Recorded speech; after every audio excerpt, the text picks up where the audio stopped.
Nick, thank you so much. I think, when I look back, I don't think I could have anybody do better introductions than Nick. He's so kind, and actually he's been such a wonderful friend for so many years and colleague.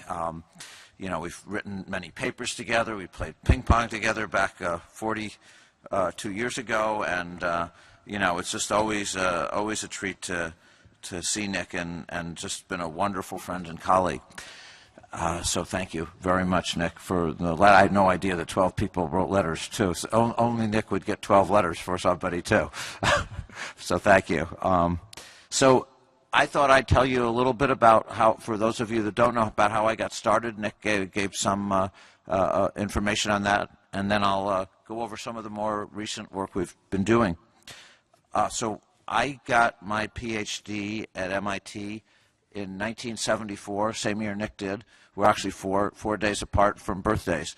And what I did was different at the time than most chemical engineers. I went to work in a hospital. Nobody else would hire me. I was interested in doing various educational things, but it was hard to get, as Nick mentioned, I helped start a school for poor kids in Cambridge, and I was very interested in teaching chemistry education, but I wrote various letters, and nobody ever wrote me back. And so then I started thinking about how I could use my chemistry education and chemical engineering education to help people, and I thought about medicine, and none of those people wrote me back either. I wrote to different hospitals. And then one of the postdocs in our lab, actually Barry Bunow, mentioned to me that there was this surgeon in Boston named Judah Folkman, and he said sometimes Dr. Folkman hired unusual people, and he said maybe I should write him. So I did, and Dr. Folkman had this vision, which if I could get the slides. Oh, no, that's okay. Nick also knows that I'm not very good with the computer. Oh, thank you. Oh, no. This is actually from the New York Times in 1971. Shows Dr. Folkman's vision.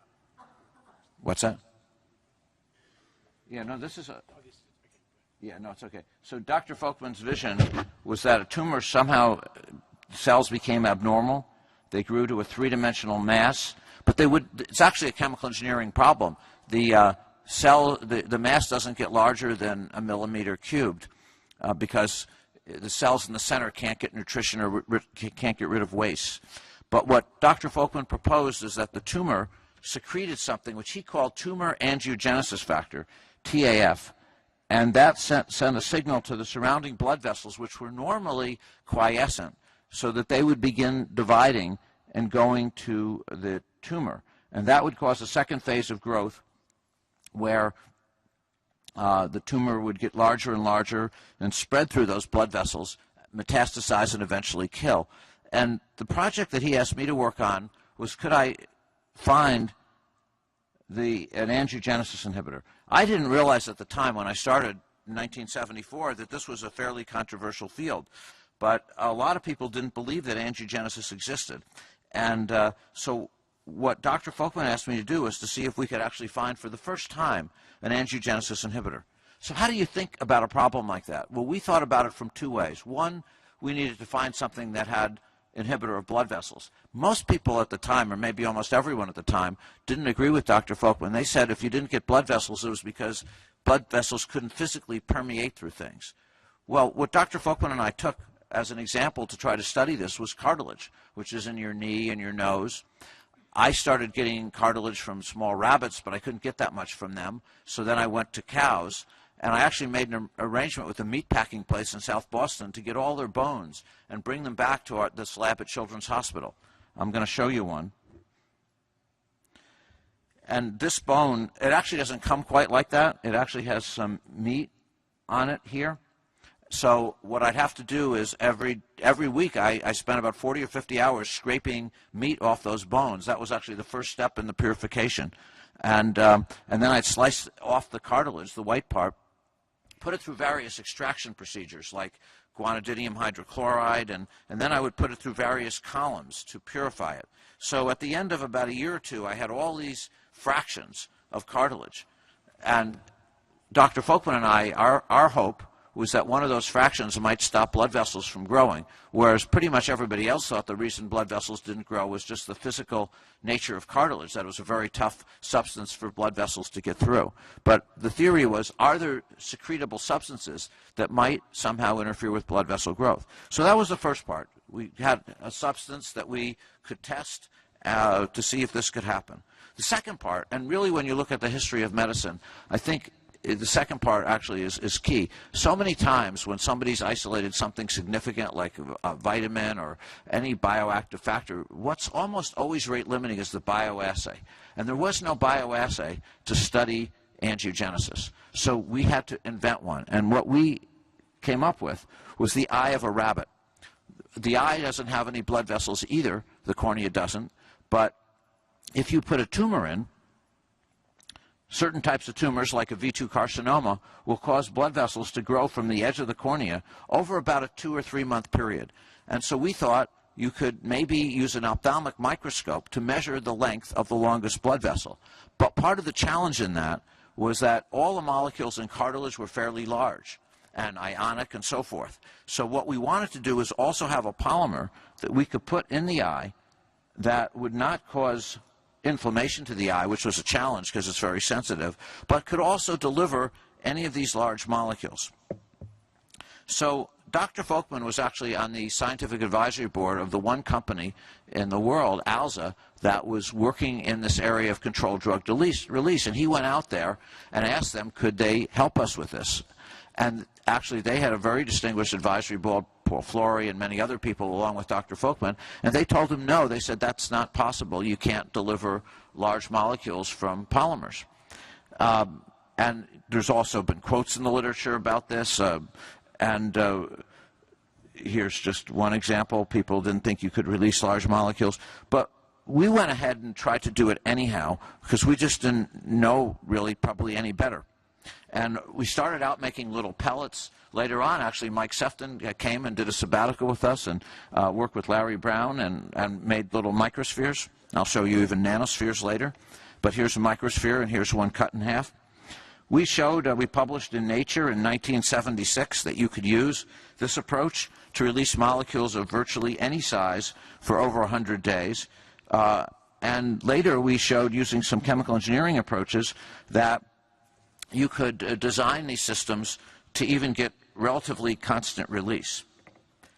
So I've often told this story. I was asked in 1976 to give a talk at a major scientific meeting. It was the first talk that I'd ever been asked to give at a major meeting, and pretty much the only talk I'd ever given before that was in 8th grade. And that didn't go real well.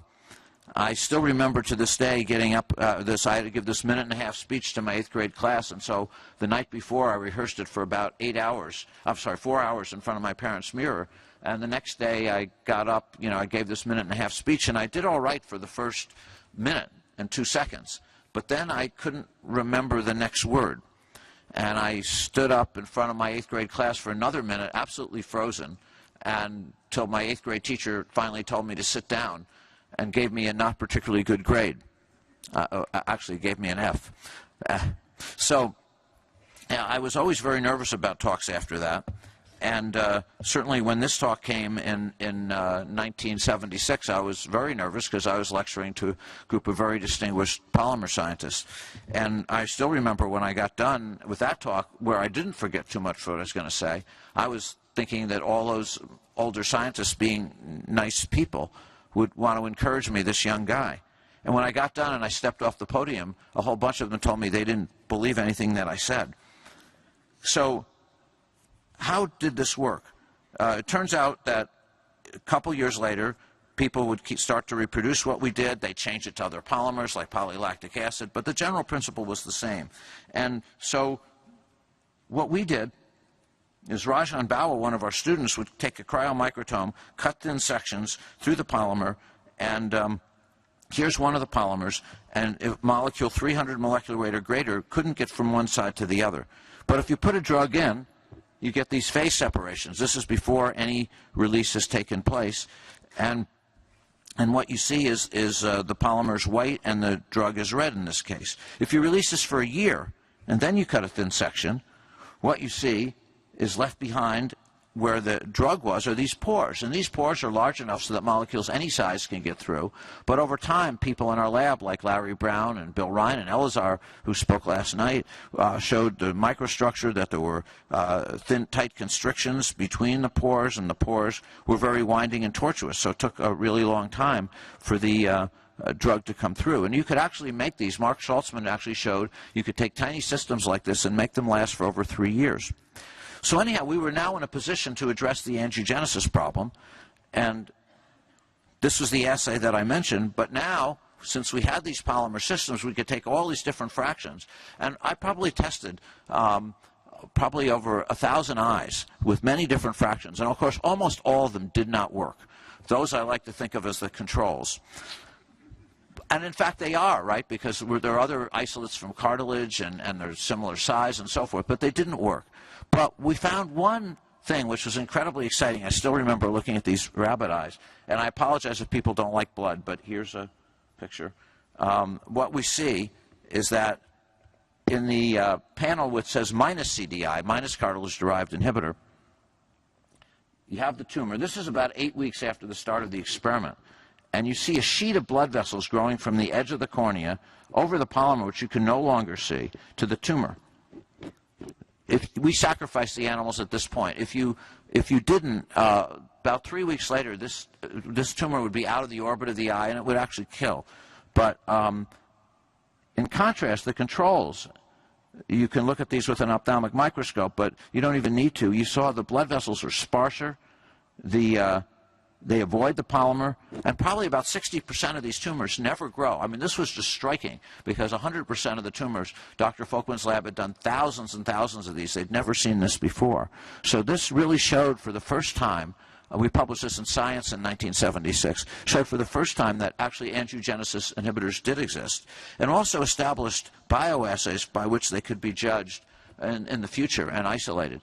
And after we did this, it took an incredibly long time, though, before the first drugs would get approved by FDA. Our work was followed by Ben Ezra's work, showing that you could use this to isolate epidermal growth factor, and by Gospodarowicz's work, fibroblast growth factor, work out of Genentech from Napoleon Ferrara, and locally by Harold Dvorak, that you could isolate VEGF. Then companies like Genentech and many others got involved. But it still took 28 years from this paper before the first inhibitors got approved by FDA. But today, there are many, and they've probably been used in over 20 million patients, and they've really changed the whole cancer field. In fact, the FDA now says there's 4 ways to treat cancer: radiation, chemotherapy, surgery, and angiogenesis inhibitors.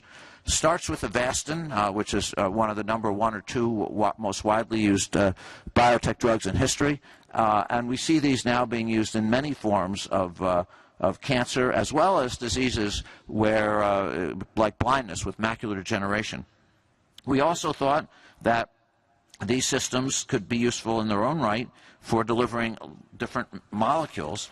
And so Larry Brown showed that you could deliver insulin just as a proof of principle. This was a 1980 paper, as just as a proof of principle in diabetic rats for over 100 days. But to really get this to work and to get this to patients, what we ended up doing was filing different patents, and Nick mentioned some of those, licensing those patents to companies, and I actually had to get involved in starting companies myself. It certainly was not my intent. I remember when I started this work in 1974, I thought, like everybody else, I'd publish papers. But for about 10 years, I think I was the only one that cared. And then finally, we were able to get some grant money and licenses from various companies, and, like I say, even start companies. And today, because of those companies, there are many, many products now approved by FDA for delivering molecules through these kinds of microspheres. If somebody has a peptide, they can put them in different microspheres, for example, to release them for prostate cancer, endometriosis. Alkermes, which is a company based on our work, you can now have a glucagon-like peptide that you can put in to treat type 2 diabetes, injections for a month. There are many others. There's also injections for, again, Alkermes was a company that we got involved in starting, and well, Enzotech, which became Alkermes, and they've developed all kinds of microspheres to treat alcoholism, narcotic addiction, schizophrenia that now affect probably over 10 million patients a year. But you always think, how can you do better?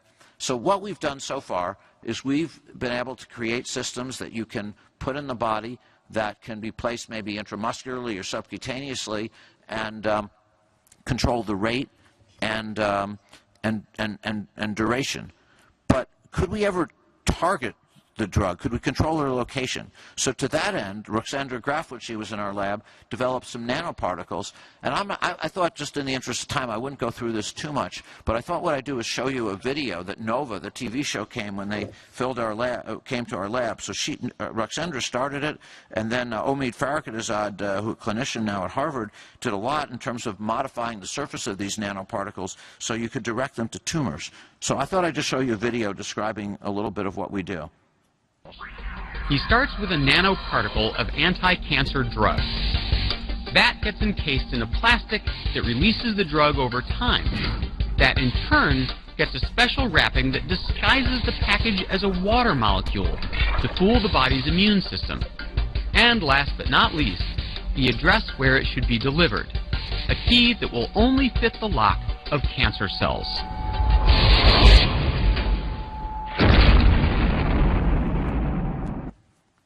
Now, I should say a lot of clinicians I work with tell me it doesn't really blow the cell up quite like that. At any rate, we published last year in Science Translational Medicine, working with Bind, a company we started, that you could actually use these, targeted these nanoparticles to the tumor vasculature and take drugs like Taxotere and make them work better. And so here is an example of patient's CAT scan, and you can see the tumors before and 42 days later. Here's another patient before and 42 days later. Again, I think so now they've done about 30 patients, and there's been 9 remissions, which is to everyone very exciting. Still, a tremendous amount more needs to be done, and this year there'll be 4 different phase 2 trials starting, hopefully. Also, another idea I had one day, I was watching this TV show on how microchips were made in the computer industry, and I thought to myself, this would be a very neat way to develop a drug delivery system. Now again, maybe if you spent over 30 years of your life working on drug delivery systems, you'd think that about any TV show you saw. But when I did this, I talked to Michael Sema, he's one of my colleagues at MIT, and we came up with this idea of these chips. And here you see a cutaway with these wells covered with gold, but they could be other substances too. And you could put the drug in these wells, so you could literally have different doses of the drug or the same drug or different drugs. You could almost have a pharmacy in a chip. We had this graduate student, John Santini, and we made these chips. Here's a top view of one and a bottom view of the other. This is 34 wells. Now we have ones with hundreds, and this is a United States dime. They can actually be made in any size and shape, even like injectable, like through a trocar. Here's the way they work. If you look at a well, they're covered, and they'll stay like this for years, but you can come along by remote control, like with a telephone or a BlackBerry, and you can just open them up instantaneously in nanoseconds, and then the drug comes out. And so in another Nature paper, we showed that you could deliver different amounts of, this is just hitting different wells with different levels of drug. And here's the pharmacy and a chip idea, where multiple drugs are coming out. And again, we wanted to take this into the clinic too, and this is a totally new kind of procedure, so it took a long time. So there were various things that we had to do. We started, John started a company on this. In fact, Jim Anderson is incredibly helpful to us, because one of the biggest issues with a whole new protocol like this and a whole new system like this is safety and biocompatibility. And he did a lot of studies showing that even if the metals came off, you'd have to go to much, much higher levels before you got to toxicity. And what's been very exciting is now, just about a year ago, we reported on the first human trials of an implantable microchip. This might almost seem like space-age medicine, but it was actually done in Denmark. So what was done is you can actually take these chips and communicate with them over a special radio frequency called the Medical Implant Communications Band. It's actually approved by FDA and FCC. And to make it even harder to tamper with, or in case you wanted to do something, you can actually have a special code that you can enter.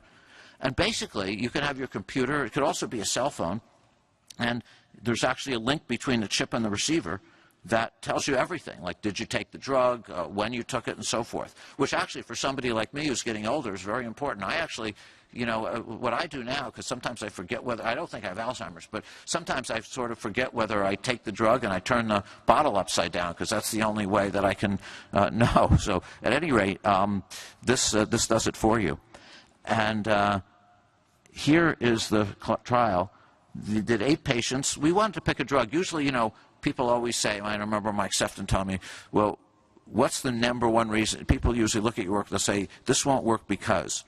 And so the biggest reason why it won't work, most people say, is biocompatibility. You'll get fibrous encapsulation that will prevent a drug, a big molecular weight drug, from getting out. So we wanted to pick a drug which would be a good Tesla. So we picked parathyroid hormone. We also wanted to pick something that we felt could have a clinical impact someday. So we picked osteoporosis. Women about 70 years old, they take parathyroid hormone by injections, but 75% of them don't do it, because who wants to inject yourself every day? Also, you can't use continuous release for this, like the microspheres, because that will cause worse osteoporosis. You get bone resorption. So you need pulsatile delivery. So what was done here is a small office procedure to put the implant in. And it takes less than 20 minutes, and all of the patients said this was preferable to the shots. And the last point is that you get the same pharmacokinetics, which is actually less variability than the shots, and the 3 main measures of osteoporosis were the same. Here's a picture. You see the pharmacokinetics. The 4 curves here are the release rates at days 60, 84, 78, and 72, and they're more closer together than if you did injections. And here you see the chip. You get encapsulation, but not a lot. Here's the histology. And as we say, the drug gets out. Here's the chip. There's like the chip, and in this there's actually a battery, power source, microelectronics, a computer program, and on the very back of it, even though you can't see it, we've imprinted an antenna so that you can actually communicate with these. And someday, Mike Seaman, I hope that you can actually put sensors in these to control delivery. But already, you know, we're now designing 2-year systems for osteoporosis. And actually, just about a year ago, Bill Gates came to see me. One of the things they were very excited about, you may know, Melinda Gates is interested in birth control for the third world that you could actually turn on and turn off for patients' lifetime. And so this is actually, they gave a grant to the company to begin looking at this, because you could actually turn these on and off whenever you want. So the last thing I want to just go over is tissue engineering. Jay Vacanti, who's been one of my close friends and collaborators for many years, would see little children like this, and he's dying of liver failure. And so Jay and I proposed this idea. This is from a paper in Science. I think it's now been cited over 4,000 times, and it sort of outlines the idea of tissue engineering. We published this before people even started using stem cells, but the idea is you could use any cell type, put them on a polymer, 3-dimensional polymer scaffold, grow it in a bioreactor. Thank you. See, Nick is still helping me after all these years. You can grow it in a bioreactor and then make virtually any tissue you want. And to that end, we've made polymer scaffolds with cells on them. And just as an example to speculate in the future of where this might lead, Prasad Shastri, he was one of my postdocs, he now runs an institute in Germany, actually used like CAD-CAM techniques, computer-aided design, to make these in virtually any shape or size. So just again to speculate, let's say 30 years from now, somebody wants a new nose. So our thought is that you could have a computer that you go and it'll show you all the different noses you could have. So what Prasad did is he made like a nose. This is 98% porous, and it's kind of a regular nose. But let's say somebody wanted an upturned nose. That wouldn't be so hard. You'd take a little of this off. Let's say somebody wanted a hook nose. I mean, they probably wouldn't. But if they did, we could give them more. And then you could make these noses. So to that end, Chuck Vacanti, Jay's brother, worked with us, and he actually made new cartilage We did this one guy's skull, this guy's cheek, and if you open it up, you get pure white glistening cartilage. And then Lisa Freed and Gordana Vaniak, Gordana's now at Columbia, they did a lot of work figuring out exactly what the right scaffolds are and reactor conditions and so forth. Now, even with all this work, we're still not at the point where we can help people with weight-bearing injuries like runners, but we could help people with cosmetic situations. And Jay and I have had a project with the Army to make new ears for people who come back from, say, Iraq and Afghanistan without body parts. And here is an ear. Actually, Linda Griffith's also involved in this, and she was a former postdoc of ours, now professor at MIT. So here's the ear. Here's the scaffold with the cells on it. And over time, the scaffold will degrade. It's a lactic glycolic acid system or a derivatized one, and you get all matrix and cells. Now, this has not yet been put on people, but patients have been done. Jay has done some physician-sponsored INDs on where he's treated patients. Oh, by the way, this is the rabbit with the human ear. But here's the patient that was treated, or an example of a patient was treated. This is a little boy, and if you look at him closely, he doesn't have a chest covering his heart. But like other 12-year-olds, he likes to play baseball. But see, if he ever got hit in the chest with a baseball, he could die. So actually, Jay operated on him. We made a scaffold for him and made him a new chest, and he's doing fine. We also licensed the technology to different companies, and one of them actually made new skin for burn victims.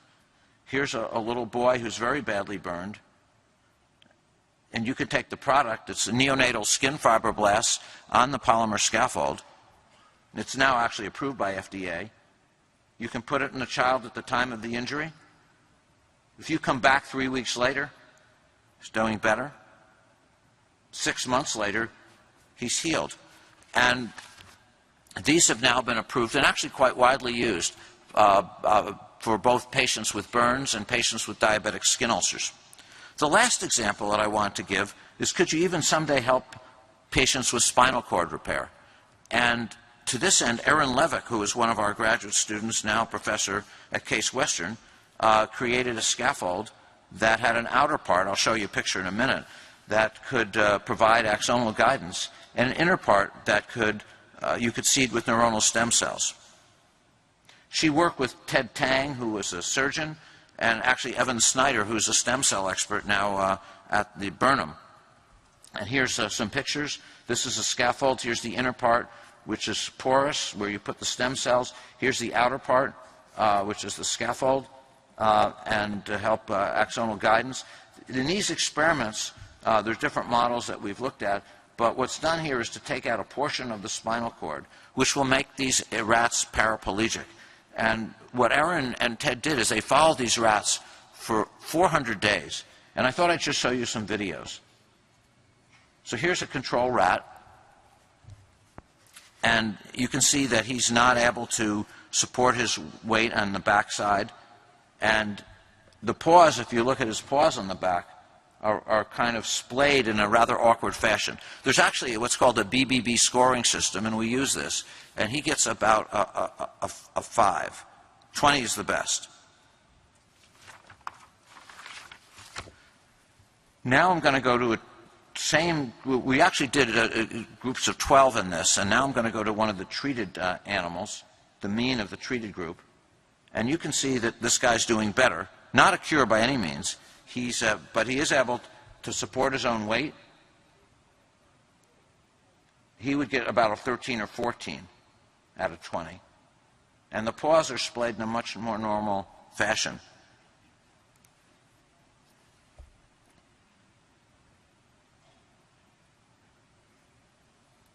My wife actually told me not to leave this on that long. So where did this go? So again, our goal always is to try to push these as far as we can to get them to humans at some point. So a few years ago, I was giving a lecture, and Frank Reynolds, who was at the Sloan School at MIT, was actually paralyzed, heard, and he wanted to start a company, which he did, In Vivo Therapeutics. And then he got some very good surgeons like Eric Woodard involved, and they actually created a monkey model to check this. And this is my last slide, or my last panel. So they did a number of monkeys on a treadmill, sort of same type of experiment. And you can see he's not able to move his leg very well. They did about 15 of these. But if you put the treated ones in, they do better. Now, this is with the scaffold and stem cells. But we also got reasonable results just with the scaffold itself because it prevents scar tissue. And so what's happened, actually, which is exciting, is Frank moved this along tremendously. And just last Friday, the FDA gave approval to start the first, based on the primate studies, gave approval to start the first clinical trial of the scaffold by itself on humans. So we hope that that will be encouraging. Again, all these things are a tremendously long road. Well, again, I'm very, very honored to receive this. I want to particularly thank Nick for being such a wonderful friend, as well as his introduction. And I just see so many of my current and former students here, and there could be no greater feeling than just for me than to see just how wonderful my friends and students and colleagues have done, and to see you all here today. Thank you very, very much.